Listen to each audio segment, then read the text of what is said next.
Hey guys, Professor Bell, Comic Book University, and War of Realms Uncanny X-Men, issue number 1 of 3. This book was all freaking over the place. I still enjoyed it, but it was all over the place. Yeah. Heads or tails? Go ahead. Let's get talking about who made this book, eh? We got written by Matthew Rosenberg, drawn by Perry Perez, colors by Rachel Rosenberg, letters by VC's Travis Lanham. David Yarden did the covers, or the cover art, and there's a whole bunch of people who did the variant covers. Sorry, that's not what this review is about. Talking about everybody who made a freaking variant cover. So X-Men were, of course, created by Stan Lee and Jack freaking Kirby. So these guys, the X-Men, they're fighting Nanny and Orphan Maker. If you're not familiar who Nanny and Orphan Maker is, in the card above and in the things at the end of this video, I've got a video that I made a while ago about Nanny and Orphan Maker explained in a minute. It's a minute each. Of course, there's going to be some kind of a butthead who's going to be like, it says explained in a minute, but I see that it's like 2-something minutes. Shut up, man. So we got, like who the hell needs smart asses? So, what do you call it? Odin summons the Valkyrier, and guess what Danny Moonstar happens to be? Oh, by the way, it is confirmed in the book that Danny Moonstar has all of her powers back. We've been seeing that she's been able to use her powers recently, but you know, it's not signed, sealed, and delivered until, well, it's signed, sealed, and delivered. Here, in the very beginning, she's talking to Cyclops. Hey, how you feeling? Well, I got all my powers back. Boom, good. This was a great comic book. I can end it right here. Danny Moonstar's got her powers back. Anyway, she does get summoned. She asks Magic in the middle of a battle, and she and Magic are 2/3 of this very small team that's going out fighting. Logan's not there because Logan's already fighting in the War of the Realms. Go and check out issue number 1 of 2 to see what he's been doing alongside the Punisher. Oh yes, badass. So, yeah, these guys go in and they just start freaking wrecking house against the invading forces of Malekith. The problem is there are only 2 people. Magic very quickly loses Danny Moonstar. And realistically, she should have just been able to trust that, okay, here's the problem. But 35 minutes later is when she finally shows up and says, listen, I lost her a while ago. I need help finding her. Excuse me, Rain should have been the only one who she would have needed to bring over there because she's able to track her. And that actually does happen later on in the comic book. She's like, oh no, she's alive.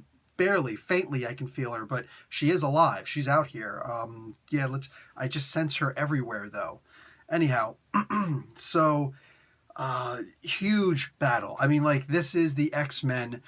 The X-Men kind of coming face to face with their mortality and the question of their, I don't know, their plight sometimes. You know, it's all good when the world in general is at peace and it's just, you know, a civil rights activist kind of movement where the most that you're doing is fighting against extreme hate groups and then extreme hate groups on the mutant side. You know what I'm saying? So human haters and mutant haters who, of course, hate each other. But, you know, that's all the X-Men, for the most part, usually fight, especially nowadays, because there's not a lot of X-Men to fight.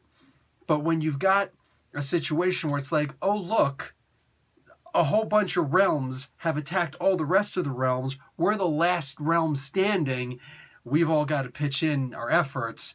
I think that all of this, you know, racism and bigotry and all this other nonsense needs to just go away.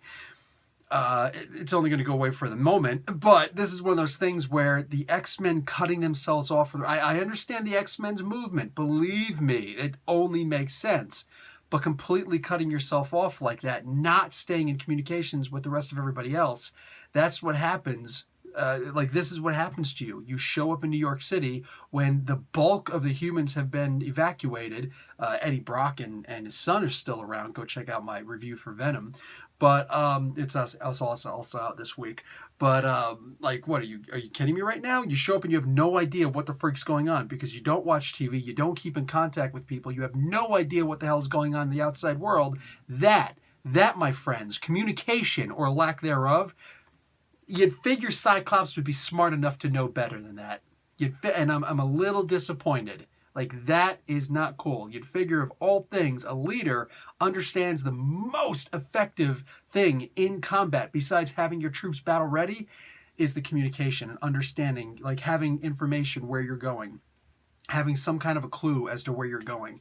But Cyclops really doesn't have control of this team, and that's a big problem here. I said in the previous issue of X-Men that Cyclops stepping down was both a good idea and the dumbest idea ever. Because without Cyclops holding a firm grip, look, some of the X-Men weren't happy. Some of the X-Men might have quit. Okay, bye, goodbye. Peace out. Love, peace, and hair grease, baby. But there were going to be enough people who were going to stay because they know and they trust Cyclops. Even if they don't fully trust him, they trust him in combat. So the idea these guys are all just doing whatever they're going to do and willy-nilly whatever. Oh, hey, I'm going to start the battle early, Havoc. Oh, hey, I'm going to leave and I'm going to take our teleporter with us. Really? You're going to do that? Oh, hey, I'm going to just get whoever we need in this combat. Really? And Hope shows up. This is... Apparently, we're supposed to read this issue before the previous issue of X-Men because they already made up. You know what I'm saying there. Here, it's like, what's Hope doing here? Well, you guys need some help. Yeah, but you're not a good guy. Oh, are you still holding a grudge because I shot you? Because I shot you in the face. Yeah, just because I shot you. It's like, you shot me in the face. You took my eye. I'm your grandfather. You just acknowledged that. You have no remorse whatsoever. Really? Really? This team is a goddamn hot mess dumpster fire. This whole team, it's like it's on fire and it smells like hot burning garbage. Cyclops needs to get a hold on this team. He needs to get a hold on himself. Unfortunately, he came back to this world in probably the worst circumstances. He has no idea where all of the mutants are. The bulk of the mutants are. As far as he's concerned, they're all dead. And he's trying to find more stragglers to join his team. And anybody will do for the most part. But still, him locking Hope in the basement shows that no, not anybody will do. It's just not the case because you can't trust people who aren't really team players. Cyclops knows better. Magic, unfortunately, doesn't. Ilyana Rasputin does not understand that. This book seems like a hot mess, right? No. The characters are a hot mess. But the book itself is fantastic. I love this.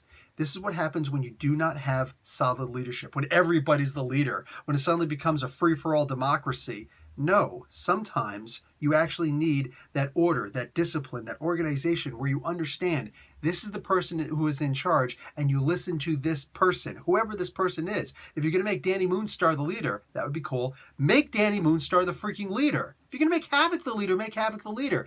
But everybody's got to listen to one person. This cannot be some free-for-all, well, let's draw a straw. No, F that. This is the leader. Listen to what the leader's got to say.